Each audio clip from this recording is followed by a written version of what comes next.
quoi est-ce que je peux te lancer? Je crois que tu as vu d'abord le Clippers Boston et tu me disais que ça avait duré qu'une mi-temps, c'est ça? Ouais, ça a duré un peu plus d'une mi-temps, mais c'était intéressant. La défense des Clippers, pardon, qui était assez intéressante sur ce match. Notamment dès le début du match où en fait on a ce qui est intéressant, c'est que Paul George et Kawhi switchent tous les écrans entre eux, mais qu'après on switch pas forcément. Donc déjà ça c'est intéressant. Je trouve un peu cette mixité de on n'est pas forcément sur du switch all à proprement parler, parce que bon bah avec Mason Plumlee qui est dans le 5, c'est pas forcément pratique. Et donc on a eu des Celtics qui franchement on a eu les mauvais Celtics dans ce match-là, mais qui essayent d'attaquer sur du post-up un peu classiquement, avec notamment Tatum face à Terrence Mann, c'est ça. Et donc on a eu des Clippers ultra agressifs avec des prises à deux dès la réception du ballon, même pas quand il fait un dribble, mais dès que Tatum recevait le ballon pour faire un post-up, il était pris à deux. Et on a encore une fois, j'ai l'impression de me répéter, mais des super séquences vraiment de défense sans ballon des Clippers. Terrence Mann assez incroyable dans l'activité, même James Harden qui est il est pas on ball en fait, qui est plutôt très intéressant, et Paul George qui est dans la dissuasion au panier sur les séquences où en fait les Clippers jouent sans Mason Plumlee et sans Daniel Theis, qui est vraiment incroyable, il fait une interception à un moment sur un backdoor, un peu une interception. Je sais pas si tu te souviens de l'interception de Kawhi qui était en fait dos au jeu complètement et qui se jette par terre. Et ben Paul George il se jette pas par terre, mais qui fait un peu la même. Et donc même dans la protection de cercle, en fait, ces Clippers, je trouve, étaient assez intéressants. On a encore des séquences avec Kawhi en fait en low man qui passe de Peyton Pritchard à Luke Cornett pour rester vraiment en tant que low man, et c'est assez intéressant. Donc j'ai vraiment énormément apprécié la défense des Clippers. Et donc on a eu les mauvais Celtics, on a aussi senti que Porzingis était pas là, parce que forcément il y a un peu moins de création sur post-up, et le spacing est vraiment moins bon avec Al Horford. Et c'est vrai que Al Horford commence à être problématique en fait des deux côtés du terrain, j'ai l'impression. Donc c'est un peu voilà, mais c'est un peu problématique, mais parce qu'en fait les Clippers le laissaient tout seul, tout simplement, et il est laissé tout seul un peu depuis le début de saison. Mais donc voilà, très très impressionné par ces Clippers sur ces trois quarts temps finalement, et notamment par le niveau de Paul George en rim protection et en défense sans ballon. Paul George qui commence un peu à devenir, je trouve, un peu sous-estimé. Alors toujours compliqué de juger la vie des gens, etc., mais j'ai l'impression que comme il a fait sa très très bonne saison 2019, et que depuis, comme il n'a pas confirmé en tant que méga go-to guy top 5 NBA, j'ai l'impression que les gens sont un peu déçus, mais il nous fait une saison assez incroyable, quoi. Entre la valeur de le shoot, il fait une saison au shoot, c'est un excellent shooter depuis toujours en fait, Paul George. Mais ouais, et même la création qui est du coup plutôt secondaire avec l'arrivée d'Harden, mais qui lui va superbement bien, pardon. Et ouais, ce niveau défensif incroyable on ball et off ball, je trouve qu'il a les deux casquettes. Ouais. Parce que par exemple sur ce match, du coup, ce qui est intéressant, c'est qu'en fait les Celtics cherchent beaucoup à jouer du pick and roll au début, ou en tout cas à jouer des actions pour Jaylen Brown, pour en fait sortir de la match-up Paul George face à Jaylen Brown, parce que c'est ça la match-up. Et Paul George dans la navigation d'écran est assez incroyable, et du coup Jaylen Brown n'arrive pas à avoir d'action en fait à jouer face à quelqu'un d'autre que Paul George, et il a passé une soirée assez compliquée. Et oui, c'est en grande partie, même quasiment exclusivement dû à Paul George, à sa navigation d'écran et à sa défense sur le ballon aussi, quoi. Oui. Tu t'as parlé des mauvais Boston Celtics. J'ai l'impression que c'est un peu ce qu'on a retrouvé aussi contre les Lakers. Ouais. Alors, donc le match en prime time où il y avait pourtant pas LeBron James et pas Anthony Davis.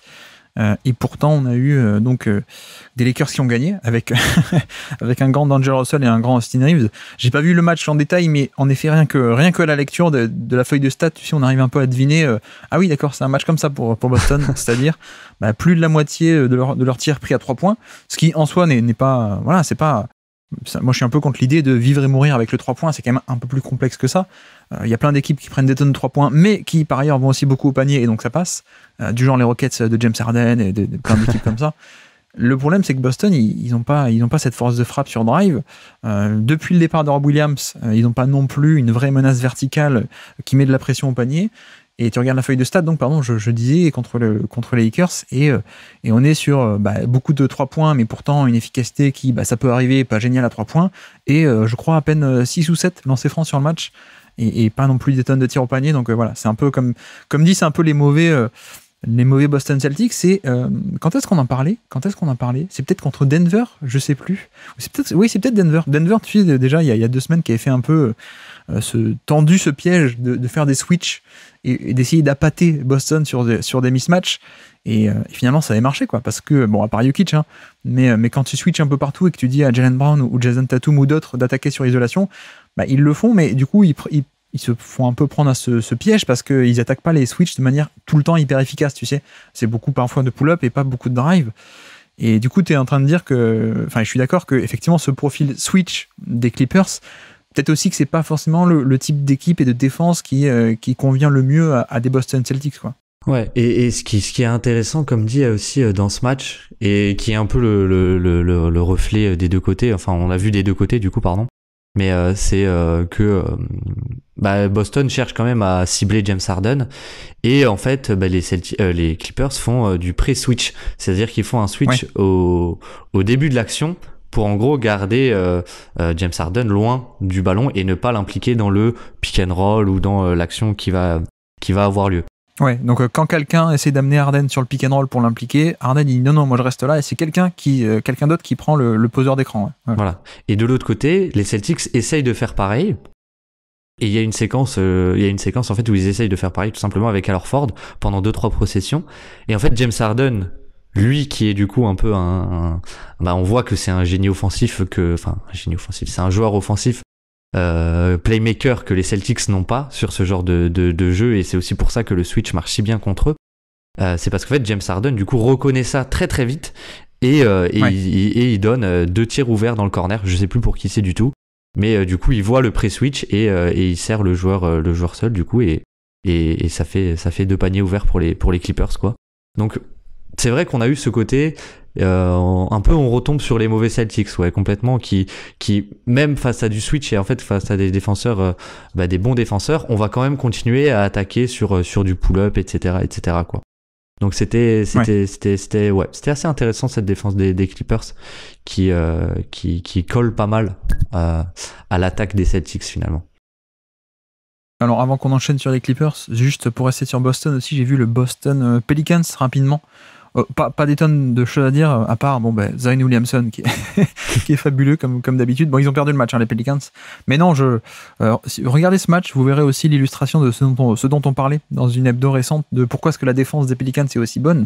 C'est qu'en fait, ils ont une agressivité en termes de pré-rotation qui est assez fabuleuse, et notamment, ils amènent toujours depuis le côté faible quelqu'un, et ils le font venir très tôt, tu sais, pour en fait être déjà dans la raquette, pour forcer l'extra-passe vers l'extérieur, et comme ça protéger et limiter le nombre de paniers à l'intérieur. Et j'ai trouvé que sur ce match, on a une excellente performance défensive des Pelicans. Après, le problème des Pelicans, c'est un peu toujours le même, c'est-à-dire offensivement, j'aime pas trop le régime de tir. Zion Williamson pourrait être utilisé plus et mieux, et c'est pas le cas, et etc. quoi. C'est un peu toujours, malheureusement, toujours la même rengaine côté Pelicans, mais bref, petite. Vas-y, excuse-moi. Non, je voulais savoir si tu allais prononcer le nom de Valanciunas ou pas, quoi. Non, je ne l'ai pas fait. Mais non, alors, pour continuer sur les Clippers, merci d'avoir écouté cet extrait. S'il vous a plu, l'émission complète est disponible en description, et on se donne rendez-vous sur le feed principal du Basket Lab pour l'intégralité des podcasts. À bientôt.